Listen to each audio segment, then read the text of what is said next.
Oui, merci, honorable président, pour la parole. Honorable président, honorables membres du bureau, honorables députés et chers collègues, je prends la parole du haut de cette tribune par motion d'information par rapport à la situation sécuritaire délétère dans le territoire de Kwamouth. En effet, voici aujourd'hui, plus de 3 ans, jour pour jour, que la milice Mobondo sème la terreur et la désolation dans le territoire de Kwamouth. Nous pouvons compter à ce jour des milliers de morts, dont les hommes, les femmes, les enfants, les chefs coutumiers tués, décapités, les villages entiers incendiés et des milliers de populations déplacées en masse. Nous avons été parmi les premières personnes à avoir alerté le gouvernement quand la situation était encore dans son état embryonnaire. Malheureusement, le gouvernement n'a pas écouté notre cri de détresse jusqu'à ce que la situation s'est empirée et a embrasé tout le territoire de Kwamouth jusqu'à atteindre d'autres régions de l'ouest de la République. La mauvaise gestion de cette situation sécuritaire fait que les Mobondo continuent à semer la désolation et la terreur dans cette partie du pays. Le territoire de Kwamouth est en feu et en sang. Il continue à pleurer ses fils et filles tombés sous les atrocités de cette milice sanguinaire. Pour preuve, le dimanche 23 novembre 2025, vers 4 heures du matin, un groupe de miliciens Mobondo venus du village Lillois ont fait une incursion macabre au village Nkana en aval de Maloukou. Munis de machettes, armes militaires pour massacrer simplement les paisibles citoyens qui dormaient tranquillement chez eux. Pour assouvir leur soif du sang, comme des vampires, ils ont tué 27 personnes, parmi eux les femmes et les enfants. Aujourd'hui, les corps de quelques personnes tuées sont gardés à la morgue de Maloukou et 4 corps à la morgue de Mamayemou. Aucun soutien de la part du gouvernement, même pas une simple minute de silence en mémoire de ces vaillants citoyens qui sont tombés sous le coup de la milice Mobondo. Du moins, nous tenons à remercier le président de l'Assemblée nationale et son bureau qui ont répondu avec promptitude aux malheurs qui ont sévi le territoire de Kwamouth en apportant un soutien à la mesure de la marmite de notre institution. Depuis belle lurette, nous avons lancé la sonnette d'alarme auprès du gouvernement pour mettre hors d'état de nuire ces miliciens, mais en vain. Les solutions qu'ils nous présentent restent parcellaires et insatisfaisantes. C'est pourquoi aujourd'hui encore, nous venons lever la voix à l'endroit du gouvernement pour une solution idoine et définitive de paix dans le territoire de Kwamouth. Une solution immédiate est attendue pour mettre terme définitif à l'incursion de Mobondo. La population a assez souffert et continue à souffrir, car l'économie de ce territoire est en berne, car la population est paysanne et ne vit que grâce aux travaux champêtres. C'est pourquoi une solution urgente s'avère nécessaire au vu de la délicatesse de ces problèmes.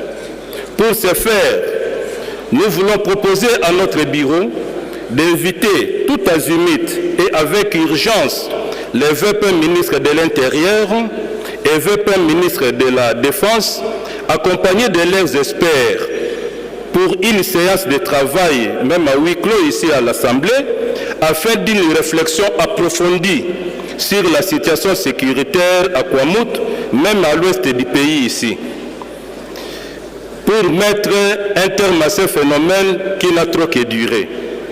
Aujourd'hui, les Mobondo ont tué en Kana, demain ils iront tuer dans un autre coin du territoire. Il est grand temps d'arrêter cette hémorragie. Pour finir, parce qu'il y a des morts, des corps dans des morgues ici à Kinshasa, nous sollicitons l'implication de notre bureau pour demander au gouvernement, à travers le ministère des Affaires sociales, de réserver une sépulture digne à ces dignes fils et filles qui sont morts martyrs des atrocités de Mobondo.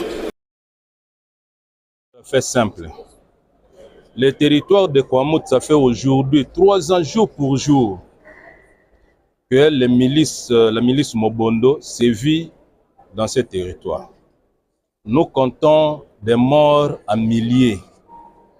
Et aujourd'hui, là, j'ai voulu faire une motion d'information afin d'alerter la communauté nationale et la communauté internationale pour qu'on puisse savoir ce qui se passe dans le territoire de Kwamouth.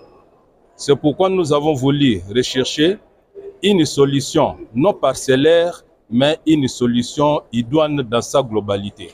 C'est pourquoi nous avons demandé que le bureau puisse nous aider à inviter les VPM de l'intérieur, les VPM de la défense, pour qu'ils viennent ici, afin que nous puissions examiner avec les experts comment est-ce que nous devons mettre fin définitivement à cette situation de Mobondo, pas non seulement dans le territoire de Kwamouth, mais aussi dans la périphérie de Kinshasa, ce que je qualifie à l'ouest de la République démocratique du Congo.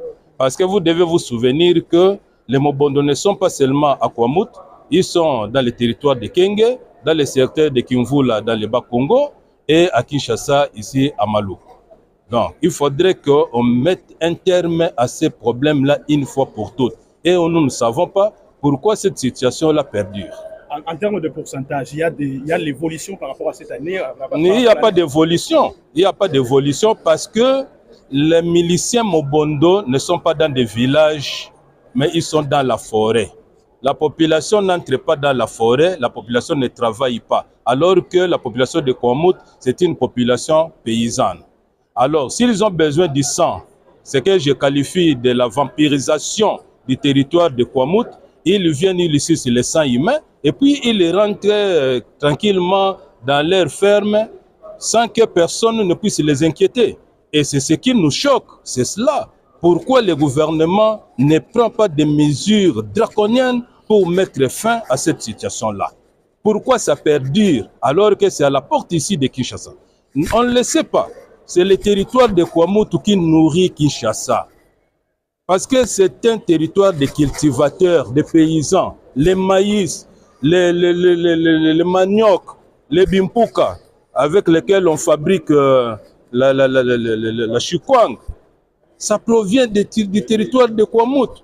Et voilà, on fait souffrir même la population de Kinshasa d'arrêt alimentaire parce que Kwamouth ne fournit plus rien ici à Kinshasa. Et c'est très dangereux. C'est très dangereux. C'est pourquoi nous sommes en train de crier tout haut et fort pour que cette situation cesse. Alors, on a poussé na lingala par rapport à Koluka, kimia ekota na kati ya territoire ya Kwamouth. Tosali mbula misatu. Solution eza na kozwama te. Batinda ba militaire bazo vanda na bango. Tokoyoka ke bakangi bango, me basambisaka pe bango te. Toyebaka te mobile na bango ezali nini. Alors ezopesa pasi. Yango wana na lobi babengela biso ministre ya défense awa, babengela biso ministre ya intérieur awa pour que baya koyebisa biso pona nini solution ezozwama te. Baya na bespère na bango. Totala ndenge nini kimia ekoki kokota kaka na Kwamouth te, mais na kati ya partie ouest oyo eza lokola Maluku, lokola Popo Kabaka, lokola na Kimvula, même na territoire ya Bagata ndenge nini kimia ekoki kokota. Eloko biso tozoluka yango wana tina ya motion yango wana tozali susu na tango ya kolela lela te. biso toza na tango sikoyo ya koluka solution po kimia ekota définitivement bato bazala na kimia. Par rapport à l'année dernière, vous considérez est-ce que la situation sécuritaire a évolué ou bien s'empirer à niveau? Non, la situation a évolué. Situation évolué pour ce même bondo. Baza kaka na kati ya bazamba. Baza na bazamba, bazo boma batu. Chaque fois, misusu oyo bazo boma wana eye banakate. Et ça la kamakele l'été. Mais bazo boma kaka. Soko kei na RN17, okomona baza wana. Soko kei na bazamba mususu lokola côté ya bankana kuno wa uto boma na dimanche awa bazali. Mais eloko tozo kamwa gouvernement azo salelo komo côté. Azo salelo komo côté ezo pesa pasi. Bana ya kwa mutu bazo mituna soki baza na kati ya République démocratique du Congo ou bien baza na mboka mususu. Merci. Oui. Oui. Pour le mois de février prochain, suite aux travaux qui ne sont pas encore finalisés, mais la présence de Mobondo aussi fait craindre beaucoup de Congolais, beaucoup de compatriotes qui désiraient aller à Kikout, mais aussi à Bandundu-Ville. Vous êtes élu du peuple. Qu'est-ce que vous en pensez par rapport à ça? Oui, mais c'est encore ce que nous sommes en train de dire. Comment est-ce que les gens doivent aller dans la ville de Bandundu ou passer par la RN1, là où il y a le fief de Mobondo? Vous voyez, c'est pourquoi nous demandons cette éradication-là. Les chefs de l'État y vont. Les autorités iront là-bas. Mais est-ce qu'ils vivront vraiment en sécurité? C'est pourquoi nous demandons, même ici dans cette réunion-là, il faudrait qu'on s'y attelle parce que c'est un problème majeur. Et on doit l'étudier froidement. Froidement. Nous ici, nous venons accuser personne. Nous disons tout simplement qu'on doit étudier ces problèmes-là pour que la population puisse vivre sereinement et dans la paix. Alors, pour ces activités-là, vous voyez par exemple hier, j'ai été avec un papa qui voulait aller à Bandundu. Il ne peut plus aller parce qu'il a peur de Mobondo sur la RN17.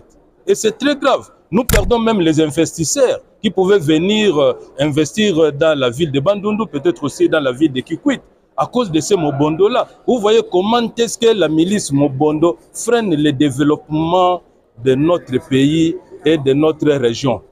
Vous voyez, donc on doit faire tout. Et là, puisque peut-être il y aura aussi conseil des ministres, il faudrait qu'on puisse examiner froidement ce problème.